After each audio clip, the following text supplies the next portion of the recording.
В эфире программа «Новости». Расскажу о самых заметных событиях к этому часу. В студии работает Марфирина Алексеева. Добрый вечер.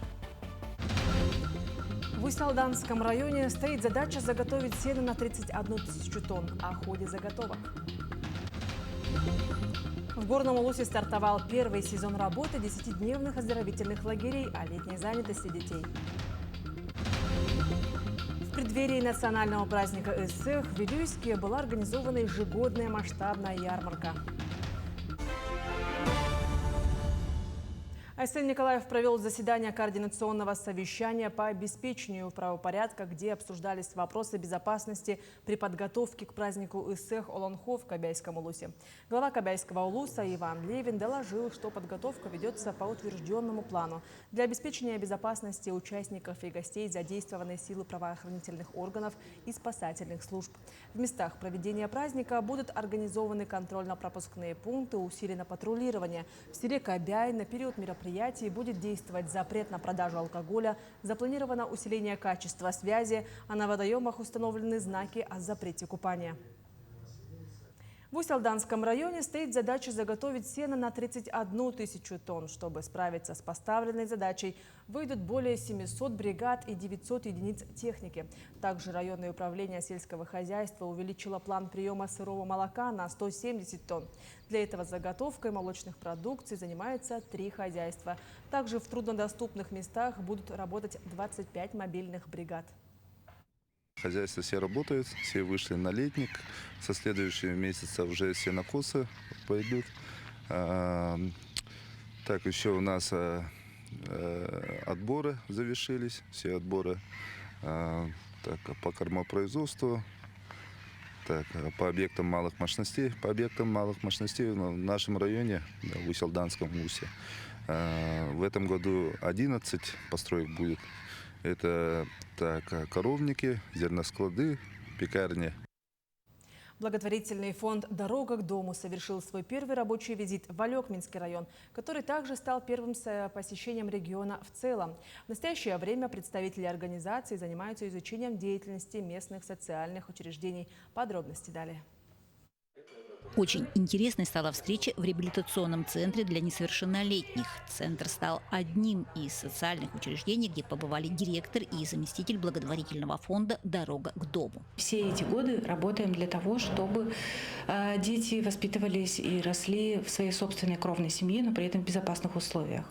Мы работаем для того, чтобы дети, воспитываясь в кровной семье, не совершали попыток суицида.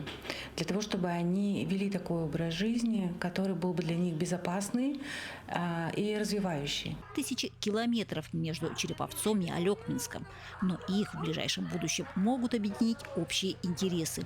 Наша задача — лучшие практики, которые уже имеют доказанную эффективность, отработали и показали свои результаты в городе Череповце Вологодской области, тиражировать в новые регионы, на новые территории, там, где в наших практиках, в этих социальных технологиях есть потребность.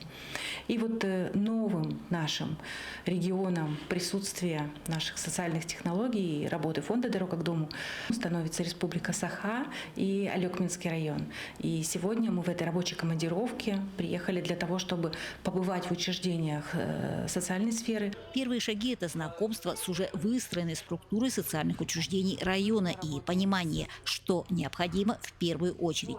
Со своей стороны Алекминские учреждения рады сотрудничеству. Это прямо перекликается с нашими и пожеланиями, и мыслями, да, которые вот у нас в голове, вот эти вот мечтания содержались, о чем мы мечтали, о чем мы хотели, в какую сторону наши мысли работают, да, и что мы уже видим проблемы нашего района.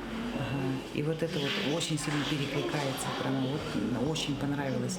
Ну, сразу видно, что люди работают, и проблемы такие же, как у нас.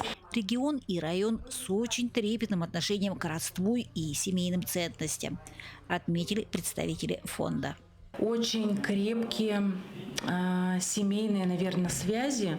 Те люди, с кем мы встречались, они с особенной гордостью говорят, во-первых, про коренные малочисленные народы, которые здесь присутствуют, а во-вторых, и про свою семью тоже. Елена Фаст, Алекминск. Отряд номер 27 противопожарной службы в Аймяконском районе ведет целенаправленную работу по профилактике и пожарной безопасности. Вот и сегодня пожарная машина въехала во двор детского учреждения. Продолжит тему Светлана Поцелуева. Пожарная машина въезжает во двор Центра развития детского творчества. Не пугайтесь, это не пожарная тревога. Дежурный караул сегодня покажет и расскажет детям летнего оздоровительного лагеря о работе пожарных и о мерах пожарной безопасности. На 2026 год план госзадания составляет 6364 человека. На сегодняшний момент мы его выполнили на 50%, то есть на ровно половину. Такая работа проводится у нас летом, ну и весной и осенью. Также, когда учебный год заканчивается и начинается, чтобы напомнить детям на период праздников и каникул о пожарной безопасности. Ну и не только детям, также взрослым. А также на постоянной основе у нас проводятся рейды по установке автономных дымовых пожарных извещателей совместно с соцзащитой и с органами местного самоуправления. Ребятам рассказали о том, что причиной большинства пожаров является человеческая беспечность, небрежность, шалость или незнание. Объяснили, как себя вести, чтобы не только сохранить свое здоровье, но и, возможно, суметь помочь другим. Пожарные показали свое обмундирование, а мальчишки с удовольствием примерили каски, все потрогали и подержали в руках. Каким должен быть пожарный? Сильным, быстрым, выносливым. А как ты думаешь, пожарным легко работать? Нет. Почему? Потому что это надо очень быстро уметь одеваться и быстро очень сильным быть и быстро тушить пожары. Мероприятие у нас проводилось, чтобы мы понимали безопасность, то, что нельзя играть со спичками и разводить костры только в определенных зонах и со взрослыми, чтобы мы все понимали. Мероприятие мне очень понравилось. Тут было много чего интересного. К примеру, как мы примеряли каски. У них есть каска такая, губка Боб они ее называют. Она одевается на человека, которого они спасли, она подключается к их баллону, через который он дышит. Этот баллон весит 18 килограмм. Дети еще долго делились впечатлениями. Дома расскажут об этом родителям. Урок не прошел впустую. Светлана Поцелуева, Андрей Неустроев, Уснера. В Горном Улусе стартовал первый сезон работы 10-дневных оздоровительных лагерей с общим охватом 380 детей, а также 2 стационарными лагерями, охват которого составил 50 подростков. Подробности далее. В селе Бердыгестях функционирует 3 лагеря дневного пребывания с разнообразными направлениями. Лагерь Киричан фокусируется на социально-гуманитарные программы. Лагерь Олимпийцы направлен на спортивных достижениях и командной работе. Лагерь лингвистический работает на оздоровление и на профильные занятия. Также на базе 3 школ села Бердыгестях работают разные отряды. В нашем лагере Киричан действуют 2 отряда. Первый отряд называется «Радуга творчества», а второй отряд называется «Будущее первых». В нашем лагере совместно воспитываются 40 детей. В первом отряде учатся дети начальной школы, а во втором отряде дети старше 13 лет. Каждый день мы играем, занимаемся активным отдыхом, готовимся и участвуем в разных проектах движения первых. Кроме того, с июня в Улусе начали свою работу малозатратные формы отдыха, такие как кружки с охватом 535 обучающихся. Мы в лагере учим хоры, крылатые качели, лосас, инструменты, кто-то на флейте, кто-то на баяне, якутский инструмент, тюксю, хумус. Очень классно, весело, все учат. Я хожу в лагерь школа полезных наук в лагере Дохон. Моя руководительница Ольга Алексеевна.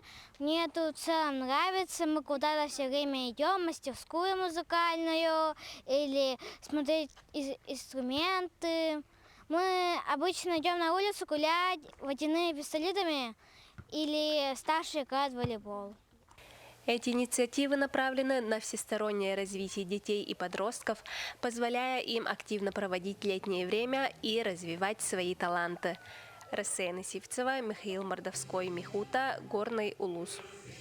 В преддверии национального праздника ИСЭХ в городе Вилюйске была организована ярмарка, на которой проводилась продажа национальной одежды и стилизованных украшений. Свои изделия представили мастера и швеи народных костюмов. Организатором ярмарки выступил бизнес-инкубатор, который ежегодно проводит различные мероприятия в поддержку местных производителей. В этот день жители города имели возможность ознакомиться с уникальными произведениями народного искусства и приобрести их. Сегодняшнее мероприятие у нас посвящено в рамках нашего национального ИСЭХа, который будет проводиться в эти дни. Мы пригласили швей, которые сегодня показывают свои изделия, которые они шьют на дому. Это самозанятые. Мы их продвигаем, объясняем им, как можно получить от государства имущественные и финансовые помощи. Есть предприниматели, которые и самозанятые, которые после консультации действительно становятся уже успешными. Такие у нас тоже есть. Третьи республиканские соревнования по легкой атлетике среди учащихся памяти Андрея Устинова провели в Верхневилюйском Улусе. Андрей Иванович Устинов был первым из якутян кандидатом в мастера спорта Советского Союза по классическому марафону. Эти соревнования входят в календарный план Федерации легкой атлетики.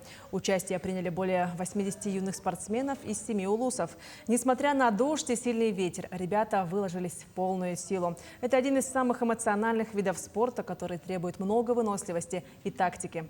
Каждая дистанция по-своему трудна, но молодые бегуны имеют отличный пример в виде марафонца Андрея Устинова.